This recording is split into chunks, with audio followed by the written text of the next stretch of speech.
You want to dunk? I'm going to show you how to jump higher in less than 5 minutes. First of all, you have to learn how to jump off of 2 feet. So many basketball players that I've trained can only jump off of 1, and it's limiting how high they can actually be jumping. Isaiah Riviera has one of the highest recorded verticals in the world. And also, my inspiration to make this video talks about jumping off of 2 feet all the time. Any of the dudes you're seeing in a dunk contest or have crazy verticals are using this technique. There are 3 main steps to jumping higher, and we're actually going to start off with learning the second step. Oftentimes, it's also called the penultimate step, which is just a fancy word for second to last. But we're going to use the fancy word. With the penultimate step, if you're a righty, you'll most likely want to be using your left foot here, and vice versa for lefties. Step out a far enough distance where your front leg has a slight bend, and your back leg has a little bit more bend than the front, loading through the front heel. This step should be medium to big in length, and the front leg should be rigid. You can figure out and manage the proper distance over time, but in a general sense, if you go too small, you won't be able to load up enough power into the jump, and if you go too big, it feels like you're almost going into the splits. The distance will be dependent on your height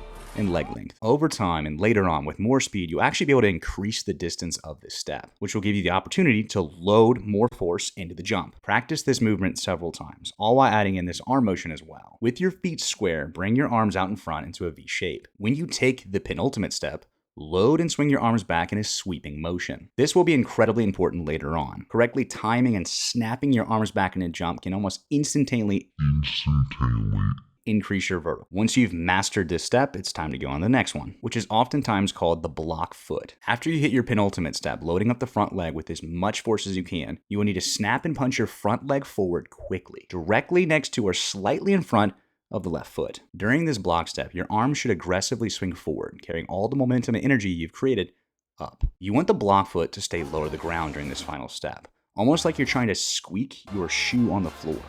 This will allow you to stab and bounce up with more power. Then the final step, or actually the first step, is the easiest to learn. Start with your right foot back. Heel off the ground and on the ball of the foot. This foot should be slightly behind your front foot. 70% or so of your weight in the left foot and both legs barely bent and loaded up. Hands out in front in the same V shape from earlier. With this step, you're going to keep your hands in that same position the whole time. Step forward, whereas your front foot is about a foot or so in front of your back one. After this step, proceed directly into the penultimate step, then the block step, launching you up. That's the basics, but don't skip off yet, because there's more to maximizing this technique versus just learning the steps. Details that can't be skipped over, or you're just getting half the information. First of all, master the 3 steps. Practice them. Make sure you're hitting a good arm swing, record yourself, and compare. After that, you'll need to look at these 2 key factors. The first one is you need more speed. In order to jump higher, you need as much horizontal force or speed as you can in order to create vertical output. So with the 3 steps, during each one, you should be progressively trying to increase your speed per step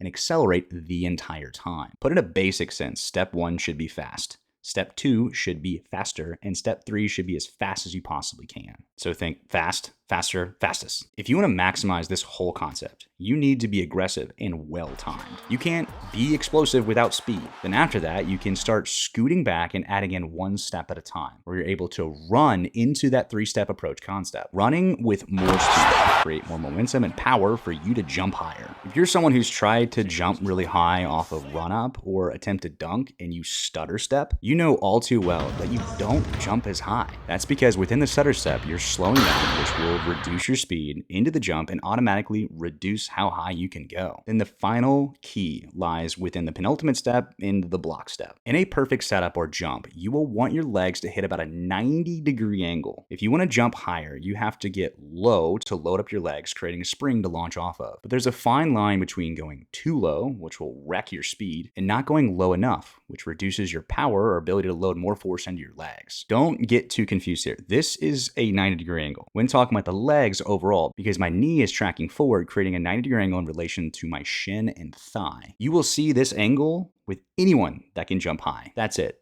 Speed is your friend. Learn the steps, increase your distance, load up the legs hard with a big arm swing, and you will be able to jump higher. If this video has helped you out, please be sure to comment. This is one of my favorite jump videos I've ever done, and it really helps out the channel. Don't forget to subscribe. Thank you for watching, and I'll see you in the next one.